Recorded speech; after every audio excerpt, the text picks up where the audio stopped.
Chairman P T I Imran Khan کی القادر trust corruption case میں گرفتاری کے بعد پارٹی کے مشتعل کارکنوں نے ملک بھر میں پرتشدد مظاہرے کیے۔ جلاؤ گھراؤ، قومی اداروں کی تنصیبات، عمارتوں کو نقصان پہنچایا۔ پرتشدد واقعات کی ملک کی سول سوسائٹی نے بھرپور مذمت کی اور ایسے واقعات کو سیاسی جماعتوں، لیڈروں کی جانب سے کارکنوں کی منفی ذہن سازی قرار دیا ہے۔ عمران خان کی نیب قوانین کے تحت گرفتاری، پی ٹی آئی کے مشتعل کارکنوں کا ملک بھر میں جلاؤ گھیراؤ، قومی اداروں کے املاک کو نقصان۔ مشتعل مظاہرین نے نہ صرف سرکاری املاک، حساس اداروں کی تنصیبات کو نشانہ بنایا بلکہ تعلیمی ادارے تک نہ چھوڑے۔ سڑکوں پر بھی شہریوں کو اذیت دی، ایمبولینس سے مریضوں کو نکال کر آگ لگا دی گئی۔ پی ٹی آئی کارکنوں کے اس غیر ذمہ دارانہ اور پرتشدد رویے کی ملک بھر کی سول سوسائٹی نے شدید الفاظ میں مذمت کی۔ سینئر صحافی احمد قریشی نے کہا کہ ایک گروہ کو اقتدار کی خاطر ملک میں آگ لگانے کی اجازت نہیں دی جا سکتی۔ ان رویوں سے تاثر یہ ملتا ہے کہ پارٹی کارکنوں کی منفی انداز میں ذہن سازی کی گئی۔ کیا ہم ایک فرد واحد کو اقتدار کے خاطر یہ اجازت دے سکتے ہیں کہ وہ تمام ریاست پاکستان کے خلاف اعلان جنگ کرے؟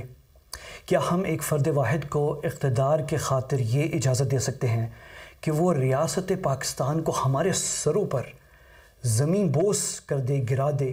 کیا یہ اجازت اقتدار کے خاطر ایک فرد کو، ایک سیاسی جماعت کو، ایک گروہ کو دی جا سکتی ہے؟ 9 مئی اور 10 مئی کو یہ کام دشمن بھی اب تک نہیں کر سکا ہمارے ساتھ، جو انفارچونیٹلی ہمارے اپنے کچھ لوگوں نے اور ہماری ایک سیاسی جماعت جو کہ رجسٹرڈ ہے آفیشیلی اور اس پر تمام پاکستان کے قوانین جو ہیں وہ لاگو ہوتے ہیں، انہوں نے کر دکھایا ان 2 دنوں کے اندر۔ سماجی رہنما سالم برنی کا کہنا ہے کہ کسی بھی مہذب معاشرے میں سیاسی کارکن قانون کو ہاتھ میں لینے کے بجائے اپنے حقوق کے لیے قانون کا سہارا لیتے ہیں۔ اس طرح کے رویوں کی نہ تو مذہب اجازت دیتا ہے اور نہ ہی ملک کا قانون۔ ہمیں اپنے رویوں کو دیکھنا ہوگا اور ملک میں قانون و انصاف کی بالادستی کے لیے کام کرنا ہوگا۔ ایسی تنظیم جو یہ کہتی تھی کہ ہم ایک ٹائر بھی نہیں جلاتے، وہ تنظیم اگر اتنا بھیانک عمل کرے کہ ہماری سرکاری املاک پہ غریبوں کی بسیں کس کے لیے؟ غریبوں کے لیے، امیروں کی سواریاں نہیں ہیں، اس پہ حملے کیے گئے، وہ جلائی گئیں، یا جو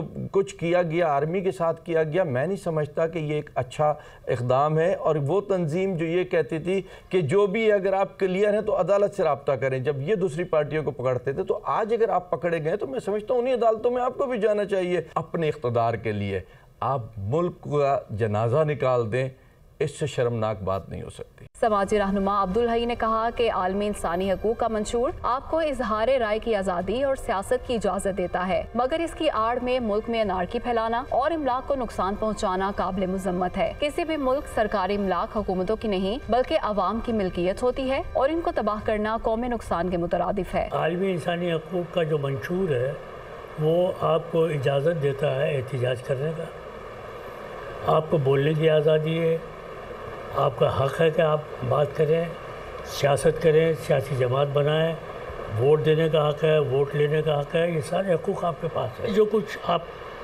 گاڑیوں کو جلانا، سرکاری املاک پہ حملے کرنا، نقصان پہنچانا، یہ بات سمجھنے کی ہے کہ یہ تمام چیزیں عوام کی ہیں۔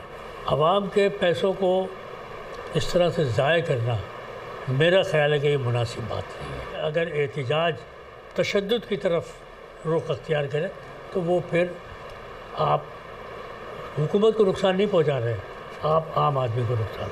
تجزیہ کار کرنل ریٹائرڈ عابد لطیف کا کہنا ہے کہ پی ٹی آئی کارکنوں کے غیر ذمہ دارانہ رویے سے دنیا بھر میں پاکستان کا امیج خراب ہوا اور ہماری جگ ہسائی ہوئی۔ سیاسی جماعتوں کو اپنے کارکنوں کی اخلاقی تربیت کرنی چاہیے۔ جو کچھ پچھلے ایک آدھے دن میں ہوا اس کی وجہ سے پوری دنیا میں پاکستان کی جگ ہسائی ہوئی، اور جو رویہ پی ٹی آئی کے کارکنوں نے برپا رکھا، جس میں بہت توڑ پھوڑ کی، عام لوگوں کے لیے بہت ایک اذیتناک، عام شہریوں کے لیے ایک اذیتناک جو تھا وہ ایک وجہ بن گئی، ایک طرح سے ایک بربریت کا ایک نمونہ تھا جو کہ پیش کیا گیا، جو اس کی آئی تھنک یہ وہ ریڈ لائنز ہیں جو کہ کبھی بھی کراس نہیں کرنی چاہیے۔ ضروری ہے کہ ہم ان چیزوں کو ابھی کرٹیل کریں اور ان کا کوئی حل نکالیں۔ سول سوسائٹی اور سماجی حلقوں کا ماننا ہے کہ احتجاج کرنا سیاسی جماعتوں کا حق ہے، مگر اس احتجاج کے دوران ریڈ لائن کراس نہیں کرنی چاہیے۔